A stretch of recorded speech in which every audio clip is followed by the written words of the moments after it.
India is at a crucial junction of its growth story. While the economy may be facing a short-term slowdown, most pundits are confident of the longer-term growth of this country. Key to this will be modernization and investments in technology for its infrastructure. But is India prepared? Good morning, ladies. Good evenings, rather, and welcome, ladies and gentlemen, to our Facebook Live interaction on the role of digitalization and smart infrastructure in India's economic progress. We are live from the Siemens India headquarters in Mumbai. I am Raudra Bhattacharya, head of the HT brand studio, and with me I have Robert Dimon. Good evening. Head of smart infrastructure at Siemens Limited. Before we start, a quick note to our attendees. We will be taking questions at the end of the session.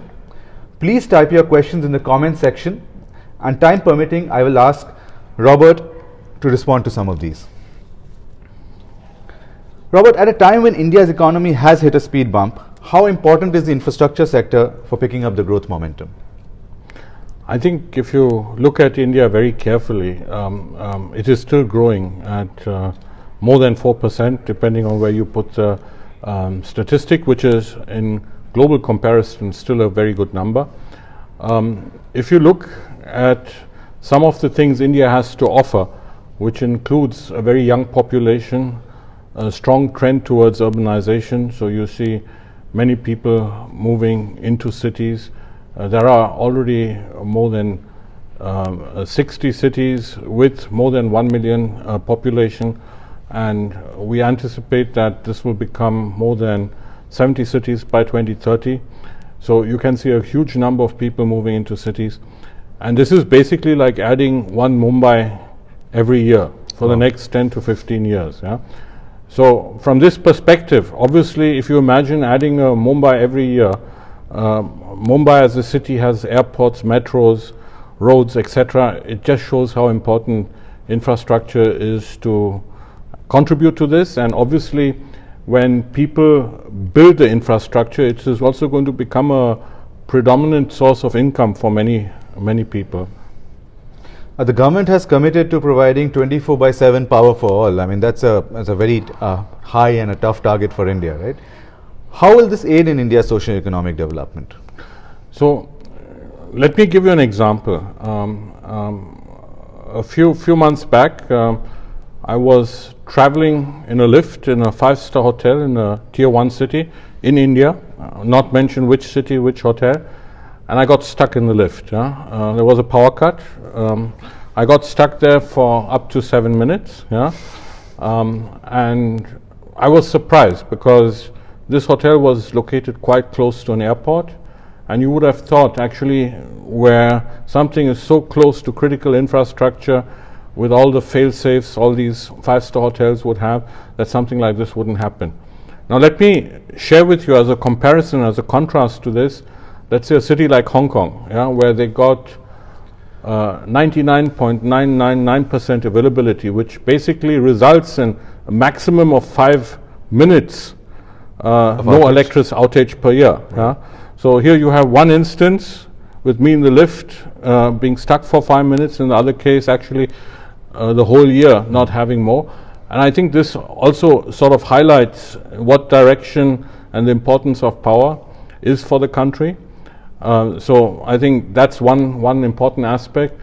You look at also the population, which is a young population, just above 25 years old in average. So going forward, you can only assume that the consumption of electricity is going to increase.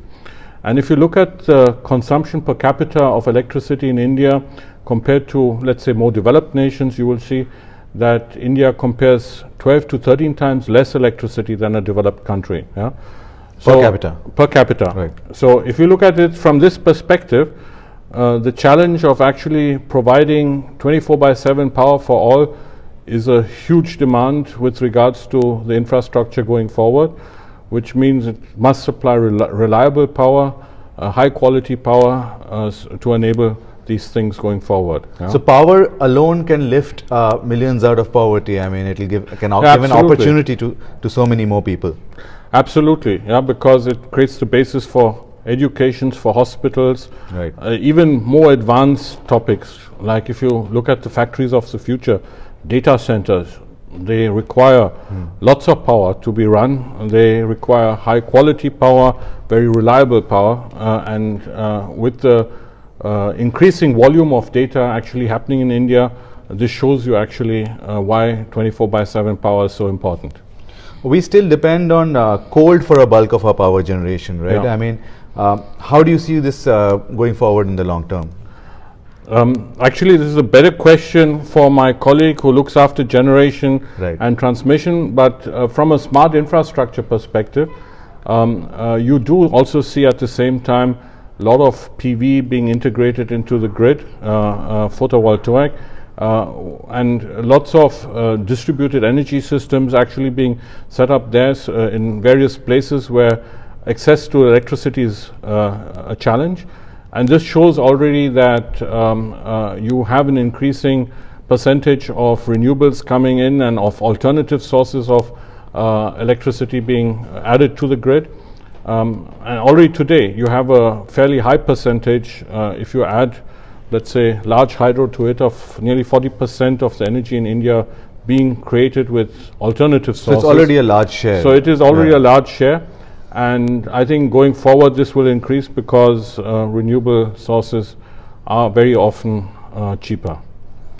And I mean, a large part of power is also wasted for various reasons, right? Along the entire sort of value Yes. chain. How can India minimize this and improve the efficiency of its network, especially at the last sort of mile? Yeah. I mean, if you look at it, you got first the consumption base, so let's start at the end. Buildings, for example, in cities are huge consumer of electricity and energy. 40% of energy consumed in cities goes into buildings, and if by optimizing the consumption of electricity in a building, you can have dramatic savings in energy. For example, we have deployed systems for let's say a 5-star hotel in a large tier 1 city, where within 18 months they have had a return on invest just by energy savings. So obviously if you save energy there, it's not getting wasted. Another place to look at it is in that area is also so-called technical losses. So technical losses is basically can be identified by putting meters in place or other types of sensors to seeing where energy gets lost. This is a second source where energy gets wasted, and obviously you have losses happening in the transmission space, which can be optimized using technologies like HVDC, high voltage DC transmission, or FACTS, flexible AC transmission systems. And then on the generation side, a lot of waste happens because the way generation is done today is you have large generation, and the generation is designed for the peak. For the peak. So obviously, if you have a very hot day where everyone's working, all air cons are on, then you have to switch on big generations in step. And if that can be optimized by leveraging storage or by actually influencing how demand is created, then a lot of savings can happen. Can you tell us a little more about smart infrastructure? I mean, you spoke about the hotel, right? And they saw a return in investment pretty quickly from deploying this infrastructure. How different is it from a present system? How does a smart infrastructure really look like for a? Okay, you know, when you look at infrastructure per se, then normally people talk about the time and material which goes into building infrastructure. Smart infrastructure is different. That here in this case we look at the data which is necessary to design and plan, to build, and then to manage and operate infrastructure. So it is basically with the help of virtualization that we can operate this infrastructure in a more efficient manner, which makes it cheaper to build the infrastructure and makes it also more efficient to run the infrastructure, and by being able to optimize the usage also extends the lifespan of the infrastructure. So that's the difference between smart and non-smart infrastructure. And you had the example of the hotel.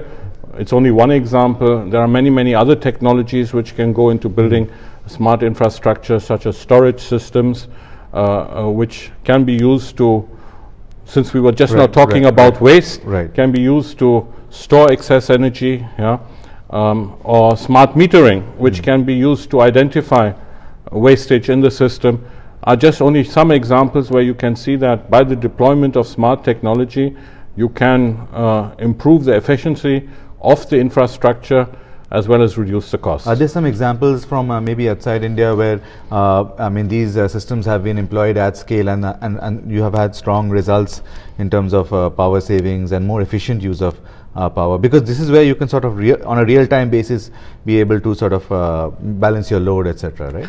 Yeah, we have a number of examples both in India as well as outside India where things like this have happened.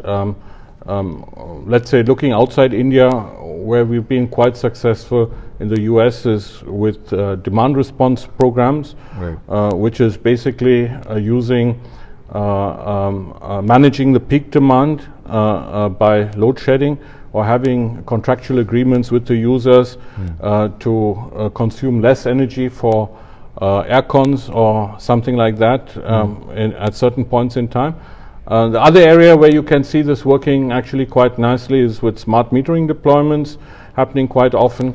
I personally am a huge fan of something we deployed with the start of smart infrastructure in India, which are so-called smart campuses enabled by Infra 4.0, because normally at a campus you have multiple of these technologies coming together, like energy efficiency in a building, like detecting with sensors loss of energy in the system. And it's a great case study for all of it sort of working together, right? And you have typically two types of campuses. One, let's say a legacy campus where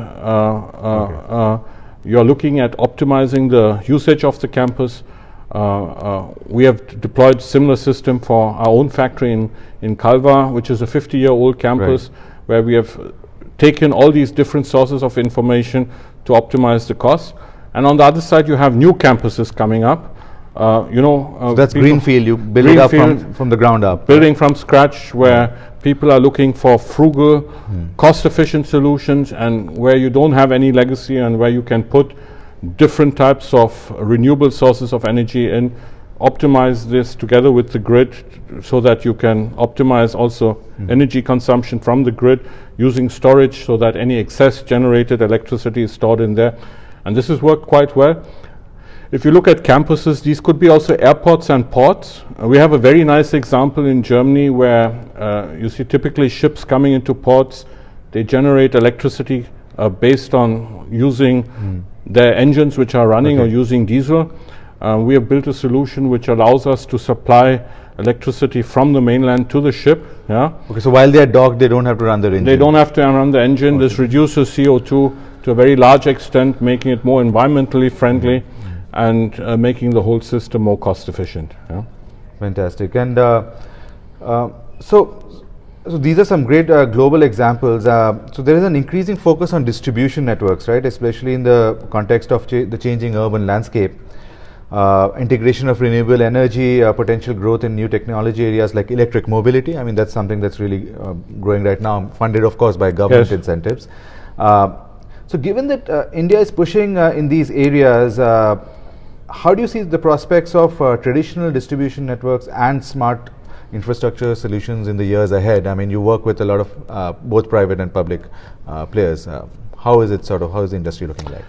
If you look at a traditional distribution network, then power usually flows in one direction. Basically from the substation, where the transmission line comes into sub-distribution level to the end consumer. And what is changing nowadays, and what you will see happening more frequently, is buildings become taller. Look at a city like Mumbai. All these high-rise buildings are shooting up. And these high-rise buildings have one disadvantage, that they consume, of course, more electricity, because obviously you have more people working and more and dense, living, and they are more dense. And then a building like this could be a data center, which consumes even more electricity. Here you have data centers consuming, let's say, the equivalent, just for Bitcoin mining, for example, you can see data centers consuming the power of a country like Nigeria. So huge consumption of energy happening. On the other side, you have also new consumers actually connecting to these things like e-cars, as you just now mentioned. And you have to find a way to balance these things, and this is where storage solutions come in to the play. At the same time, you have people putting PV on their roofs, or looking at integrating other sources of energy. So whereas you had previously one generation, multiple consumers, now you have a very complex network of generators and consumers with changing fluctuation, which makes the whole situation more complex. And this is where actually digital technology, software makes it possible to actually manage the complexity. So this is a key difference between the traditional and the new systems. And where we have demonstrated this also quite nicely is actually in the Dubai Expo, which is happening this year, 2020, where we have integrated many of these technologies together in an integrated command and control center to manage energy aspects, water aspects, as well as security aspects into one complete solution. Wonderful. And I mean, the last question is really from a consumer point of view, Robert, I think. So consumers are of course very distressed about high power prices, power costs, especially in Bombay, right? How much can a smart system help in reducing generation and distribution costs that are really passed on to the end consumer, and he pays lesser for it? Because at the end of the day, any wastage, any higher costs, there's somebody paying for it at the end of it. Yes. So the one topic is, of course, on the consumer side. By optimizing the consumption of energy, you can make sure that you can do more with the energy you're consuming. I give you the example again of the hotel where we were able to reduce the energy consumption so that actually within 2 years the hotel had a payback. The second area is one thing consumers pay for is of course so-called non-technical losses. Right. So by having a smart grid with smart sensors like smart meters in the grid, you can very quickly identify those areas where these so-called non-technical losses are happening. And then of course using digital technology, you're able to probably predict and forecast the kinds of loads which are necessary, and based on your ability to forecast and your ability to look at other sources or multiple sources of generation, you can decide whether you switch cheaper renewable energy to fulfill that forecast, or maybe also look at regulating the demand by putting different time of use prices into place, or even basically switching off certain demands at certain points of the day so that you can avoid these costs going up. Right. And altogether, all these technologies together should help make energy much cheaper for the consumer in the end. And much more efficient at the end of it. Of course. One of the things we were discussing outside is, I mean, it'll be great if in India at some point we are allowed to sell power back to the grid, I think. I mean, that's one reason to sort of offset your costs. Net costs go down, right? Technically, it's possible. We do have customers who currently cannot sell back, but they then store it in a industrial battery, consumers. Industrial consumers, campuses again, right. Coming back to my smart campus, where the excess energy, if it cannot be sold back, gets stored and then consumed at a later point in time. But of course, if you look at smaller consumers of energy like households, etc., this is technically possible. It's a question of policy. And actually allowing these things to happen. So you buy what you need. I mean, whatever you can't produce, the balance is what you buy. So correct. You're saving anyway, right? Yes. Right. Fantastic. So thank you, Robert. I think this interaction has been quite insightful. We will take some questions from the audience now, in case you're wondering why I'm looking at the phone. I am looking at a few questions, and I will take a few of these. So the first question, Robert, from Meghna Sarkar. Can smart systems alert against power theft as well?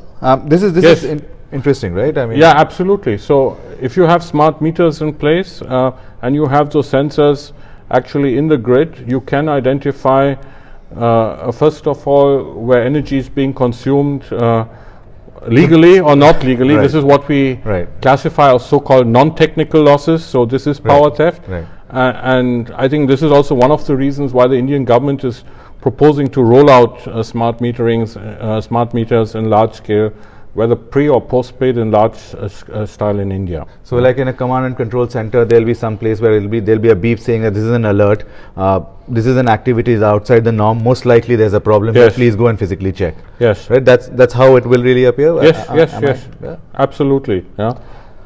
The next question from Akansha, would smart infrastructure be useful at the local level as well? I think you did answer part of it already, but would we see savings if an apartment complex decides to use this alongside power backup for load shedding situations? I think we were discussing a part of yeah, absolutely. So actually this storage works, both storage as well as energy efficiency. It does not only have to apply for industrial and commercial consumers, but can work very well also in smaller areas like for normal consumers. Yeah? Right. The technology will become increasingly cheaper and also more feasible for use. So I absolutely see this happening. We can see in Europe already a number of households investing into battery technology exactly for these purposes as well. Yeah? I mean, I think in India it makes a lot of sense. It's eco-friendly, right? And if on a net basis, if you save on diesel and other costs, so there's no reason why it should not work. And the last question, Robert. So, is nuclear power a good alternative for the long term in India? Look, this is a difficult question to answer. The sun generates nuclear power. Right. However, of course, managing nuclear power is a very complex process. I'm not an expert in context of nuclear generation, so I'm probably not the best person to answer it. But I think look at it differently. Yeah? Why would you want to invest so much money into this as a technology when on the other side the sun also gives us free energy and the wind gives us free energy, which basically just needs to be absorbed and consumed in a very efficient way. Yeah? So and renewables are far less expensive today as a source, as an energy source than what it used to be, right? Yes, because of the scale of economies, they've become much cheaper. And I think if we look at certain countries like Scandinavia, where actually there are a number of days where they produce more energy via renewable sources than actually they need. Yeah, wow. This already gives an indication and actually puts up the question: is nuclear energy then necessary? Yeah? Right. There will be areas where it is, but I would say for general consumption, maybe is there an international grid operating there where you? I mean, as one country, if you generate excess, you can sell it outside the country. Does that exist? That works in many of the European countries where they actually shift loads back and forth, and I think there are a number of countries which have huge, let's say, hydro resources or huge solar resources which are looking at generating electricity on large scale and actually exporting it. Right. Yeah? Wonderful. Thank you, Robert. And a big thanks to all our attendees for joining us today. We will be back with another interaction next week. Watch this space for more updates. Thank you. Thank you very much. Bye-bye.